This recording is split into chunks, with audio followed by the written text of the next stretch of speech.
पूर्णिया के सांसद पप्पू यादव ने आज पूर्णिया में पत्रकारों को संबोधित करते हुए कहा कि अब तक 16 बार धमकियां मिल चुकी हैं और इस धमकी से हम डरने वाले नहीं हैं। उन्होंने कहा कि जब आरएसएस प्रमुख सुदीप चौधरी, कंगना रनौत को सुरक्षा मिल सकती है, सत्ता पक्ष में एमएलए को सुरक्षा दी जा सकती है, तो विपक्ष के लोग की सुरक्षा क्यों नहीं बढ़ाई जा सकती। हालांकि उन्होंने कहा कि सुरक्षा की हमें कोई जरूरत नहीं है। पप्पू यादव ने कहा कि लगातार मिल रही धमकियों की पूरी रिपोर्ट हमने गृह मंत्री को भेज दी है और अब उनकी जिम्मेदारी है सुरक्षा की। धमकी देने वाले कभी परिवार तो कभी पप्पू यादव को धमकी दे रहे हैं, कभी पाकिस्तान से धमकियां मिल रही हैं तो कभी नेपाल से धमकियां मिल रही हैं। आखिर इसकी भी जांच होनी चाहिए। सरकार की तरफ से अभी तक कोई सुरक्षा नहीं मिल रही है। हालांकि पूर्णिया सांसद कार्यालय की सुरक्षा को चौक चौबंद कर दी गई है।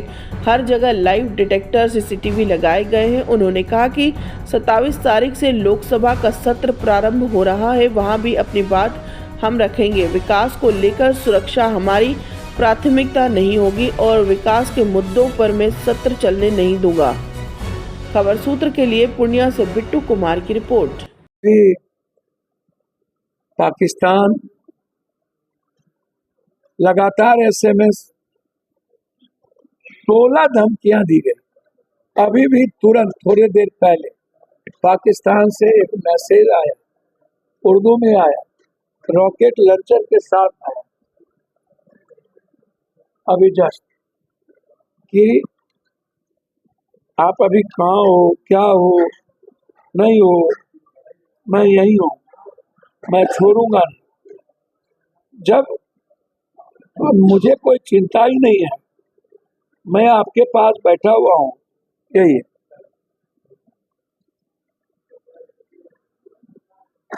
ये अभी जस्ट 1 घंटा पहले कि मैं पाकिस्तान में हूँ, मैं तुम्हें मारूंगा ही, छोड़ो तुम्हारी सरकार हमारी कुछ नहीं बिगाड़ सकते। तो मैं डीजी को, सबको, इसके पहले भी सारे एसएमएस मैंने भेजे,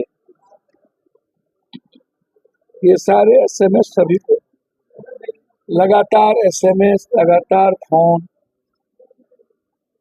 और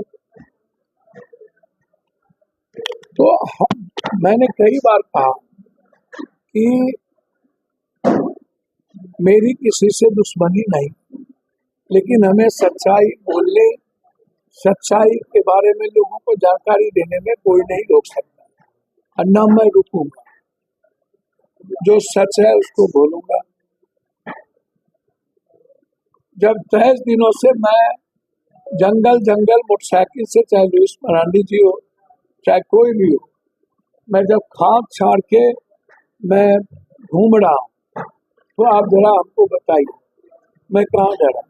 मैं महाराष्ट्र गया, चुनाव प्रचार में जुट गया, डर नहीं है, लेकिन जांच तो चाहूंगा ना।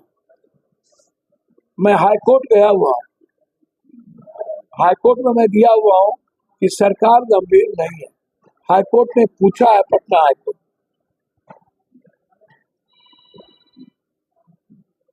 भैया जब मरना होगा तो कोई रोकेगा? इंदिरा गांधी जी को कोई रोका?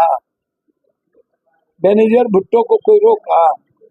और हमको जब मरना होगा तो इसीलिए मरने के डर से इंसानियत, संविधान, लोकतंत्र को मैं भूल जाऊं, वैसा नहीं। मेरा, फिर मैं कह रहा हूं कि लगातार कोई दिन, सुबह भी आया, कल रात भी आया, देवघर में रुक गए, मौका मिलते ही मारूंगा।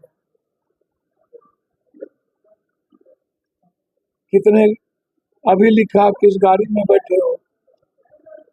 तो सवाल ये नहीं है, सवाल ये है कि इसके पीछे कौन है। और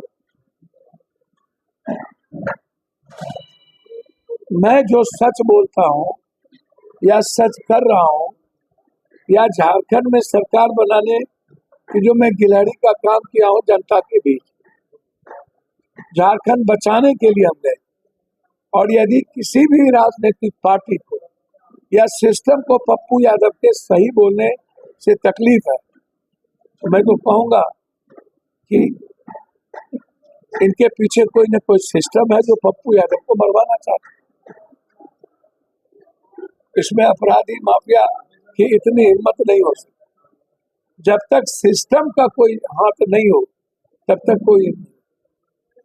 इसीलिए ये मेरे लिए पप्पू यादव आप पूछ दिए तो मैंने कह दिया, मेरे लिए कोई मुद्दा नहीं है।